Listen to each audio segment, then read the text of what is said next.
Hey guys, welcome back for another video. Today there is going to be at the TCL Chinese Theater a Nightmare on Elm Street 35th anniversary screening, which I got my shirt all ready to go. So yeah, no time to waste. It's about a 45-minute drive right now with traffic, you know, more or less. So yeah, let's get to it. Partially because some guy was really with my boyfriend.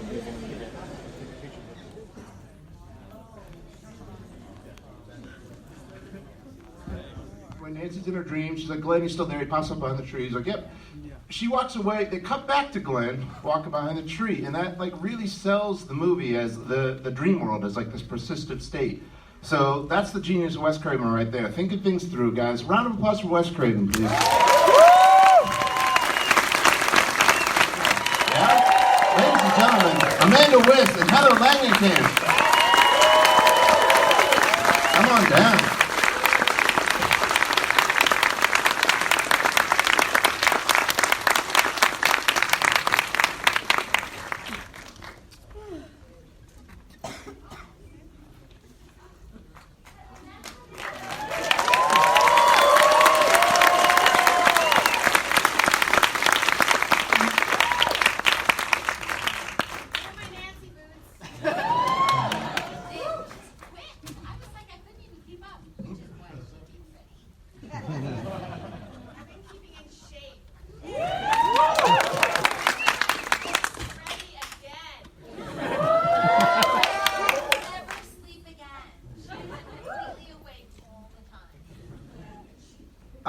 We're here at the Big Chinese. Did you guys get to come?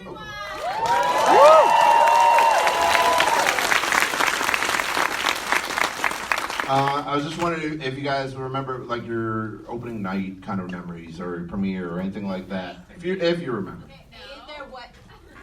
There was not one. Was there? Was I not invited? Okay, wait. There was a tiny little screening. There was a tiny screening at Warner Brothers. There was too many people for the room.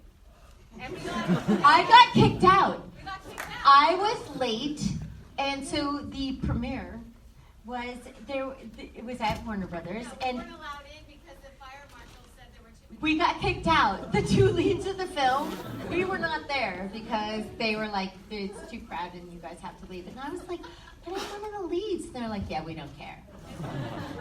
so we snuck in and we sat in the aisle on the stairway so that we could see the movie at the little Warner Brothers screening room that they had it, because it was, I guess, it was a last minute idea to even have the screening, yeah.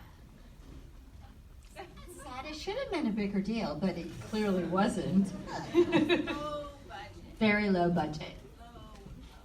Did you have better seats tonight? Oh, we had the best seats tonight. Yeah. And you guys are so amazing. You know, we don't get a chance to see it on the big screen that often, so this was a real treat. Thank you. And I hope you all enjoyed it. It was so beautiful.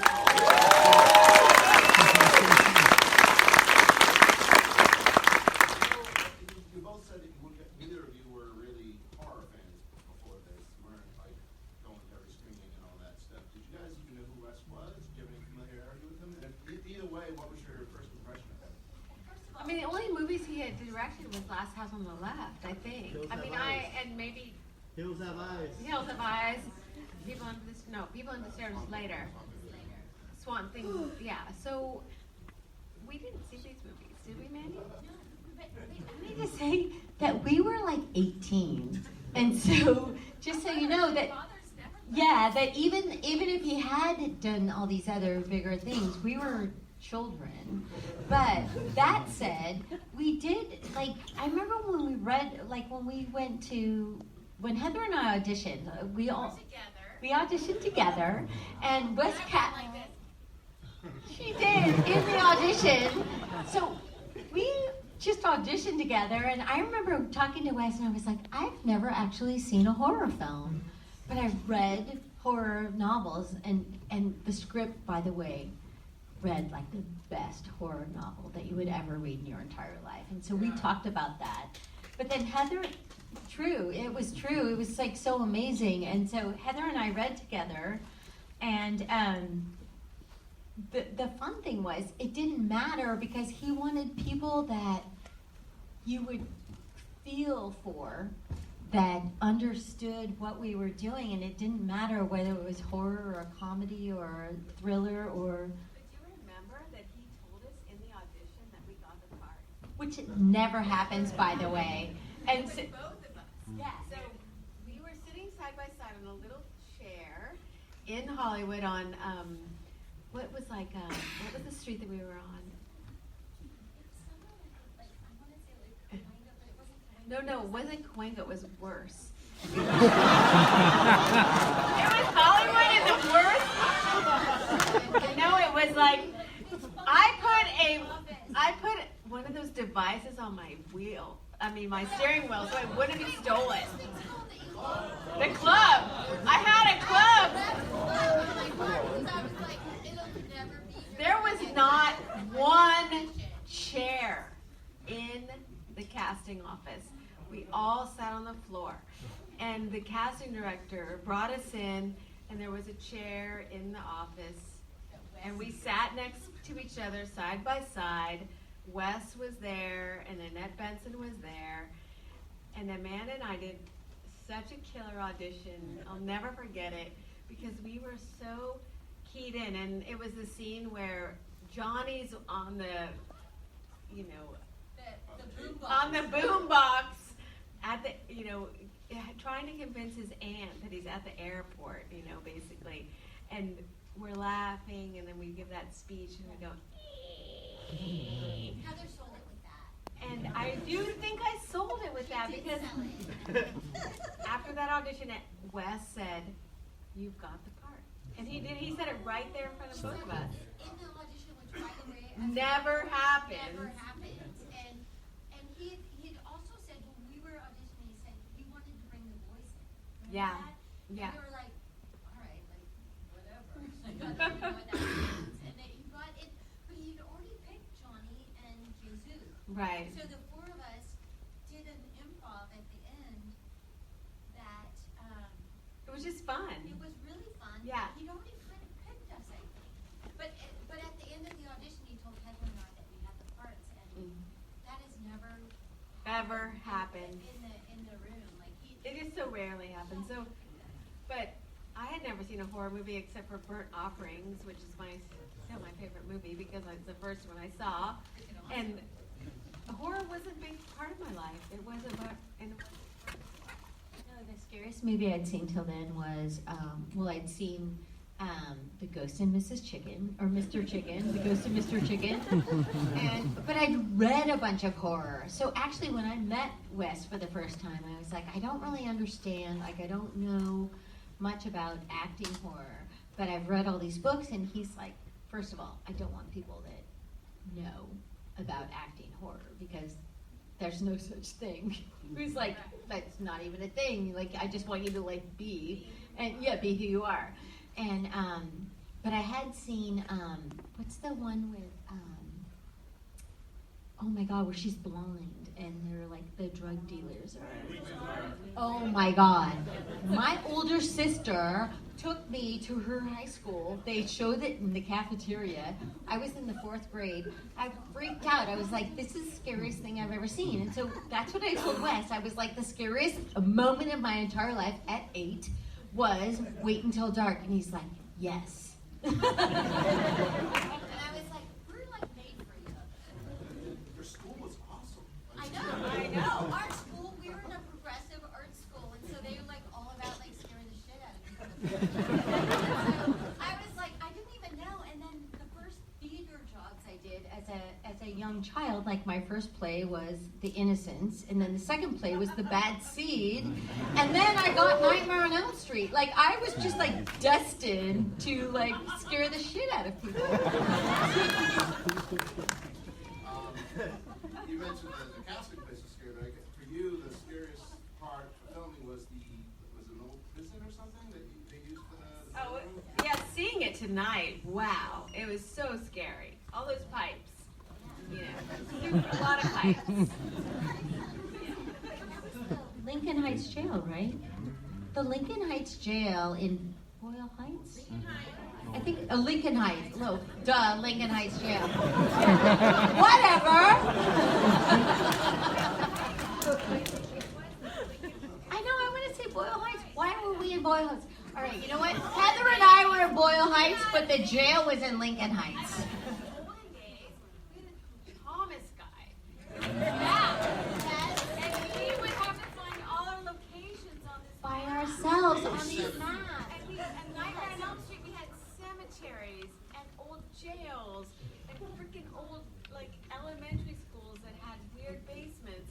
Weird places on that Thomas And we guy. were like 18, by the way. So, like, all you parents out there, we were driving around scary at the middle of the night trying to figure out where to find these creepy old places to film this movie. So, like, they would just say it's A34 on the Thomas guide. And we would, like, drive out there and we'd be, like, in tears. Like, I don't know where I am, but I'm really scared. And the boiler room of that jail, so the places we shot, which you shot as well, for like all the boiler room scenes, they were in the Lincoln Heights jail, and it was literally an incredibly scary place that all the crew did not want to walk by themselves. Everyone was in pairs, and people were not going anywhere by themselves. It was incredibly hair-raising and scary. So I think that adds to the ambiance of Freddy. When you're running up the stairs, you get what is that? We get, like, trapped in the oatmeal of the steps. It was made out of cream of mushroom soup, I believe, and oatmeal and some, like, cellulose powder, something like that. But it was really gross. Was it really? It was really sticky, very sticky, and effective. And yeah, bring it on. I love that shit. All of you in your garages making your low budget iPhone movies, it works great. Cream of mushroom soup, oatmeal, and some kind of cellulose cream that, like, globs it together, like globs. I know you don't get too much screen time with him, but talk about Robert and working with him. Robert is a sad human being. No joy. He's so reserved. He doesn't know how to express himself. He's so shy. He's reserved. No, I want him to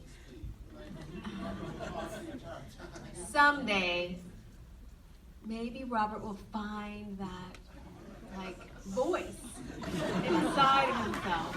Allow him to get out this fantastic view of the world. Up until now, Amanda and I have been really struggling to find a way to bring out his personality. It's a challenge, and we're doing a staged reading, a live reading of Nightmare on Elm Street Part 3 at the Whiskey A Go-Go on September 8th. I hope all of you who love Robert Englund will look it up. It's on Eventbrite. And he's reading his part live, like scratching fingernails, all this. And it's going to be amazing. We're raising money for the D.D. Hirsch Foundation, which helps it brings mental health services to teenagers all over the country. And it's a group that we feel like is especially important today, with, when you think of Nightmare on Elm Street Part 3, you think of all those teenagers who had all those, delusions of grandeur going into the television set, right? And we're really hoping that a lot of people will come and help us support Petey Hirsch Foundation on that night. It's donated to the cause right here. Yay! But as you see in this movie, Robert Englund is hardly in it. Like, why do you care about him? I don't care. I mean, he's like in it for 6 minutes or less. So, Rob, what do you think, Mandy? The thing that I think is crazy is that Robert Englund is actually in it less than I am in the movie. And I don't know, I just think that's interesting. But I do love that when people talk about horror, people, as a rule, that write horror or think about horror, which, by the way, that is a gorgeous painting. That's amazing. Thank you so much. It's amazing because this reading and the foundation that it's going to is really spectacular and important and something that we all believe in. all right. Well, speaking of Dream Warriors, the movie takes place like 10 years later because you're like a grad school. So Right. Did you ever come up? You don't get to really go into much about like where Nancy was during all that time. Did you I ever know. come up with that for Isn't that yourself, so mysterious? I I that don't was the know. first one I saw, so it was happening to me. So this is so what I think is that Nancy woke up out of the dream from Nightmare 1, realizing that Freddy still lived.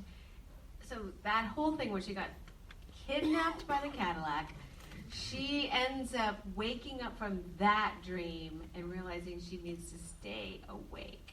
So she goes to college and starts to study dream psychology, becomes very good in her field, and then they think she's terrific, and she is hired at this center for teenage, mental health, suicide prevention. And then she comes in and helps Craig Wasson help these children. That is my backstory.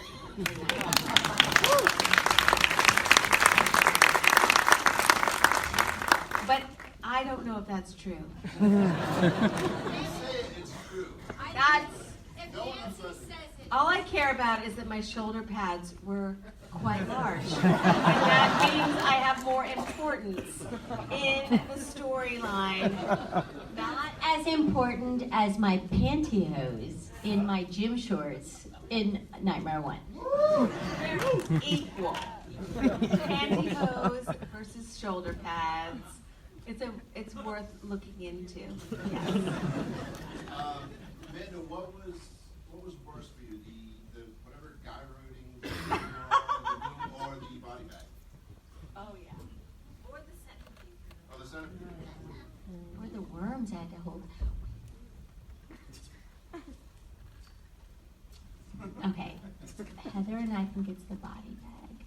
No, you know what? I have to say it actually was the body bag because literally it was a low budget movie. They got a body bag from a morgue. They brought it to the set and they put it was used. We were very poor. Somebody poked a few little holes around, like they laid me in it and sort of zipped it up, and then they poked a few holes around my nose, and then they zipped it up. And I was like, wait, this does not seem like really like the right thing that we should be doing. And I remember Wes going, I can see you breathing. And I'm like, because I'm alive. I'm not dead. And so I finally was like, I need to know that if I need to get out, somebody's going to come and get me. And they're like, well, if you just like lift your hands up. And I'm like, what in the bag? I'm like,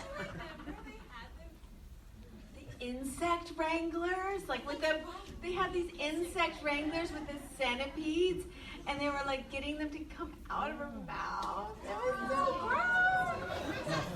So you had a fake head. I did have a fake Yeah, so they had the fake head. head, but I had a real. Oh. I had the undulating fake one in my real face, and then fake Face? Right. It was So, but when I was in disgusting. the body bag, 100% real me in the bag. And so even when they dragged away in that hall scene, that was me with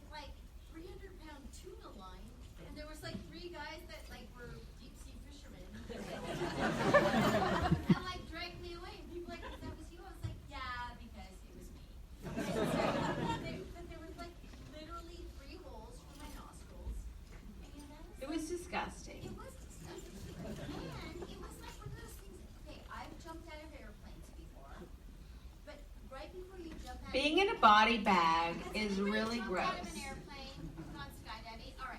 You know that last minute before you jump out, your body goes, not a great idea. All right. I totally get you. Same with a body bag. With the body bag, when they zip you up, you're like, not a great idea. No, Amanda was such a great trooper. See, I didn't have to do any of that shit. I just had to look scared. And she had to do all the shit. And she had to look good in a body bag. She had to look good being mutilated on the ceiling. She had to look good in underwear and pantyhose. She had to look good all the time, and I got off so easy. So I just always hand all the kudos to Mandy because she was doing the heavy lifting. But Yeah. that's why we're still friends, because it's Tina and Nancy.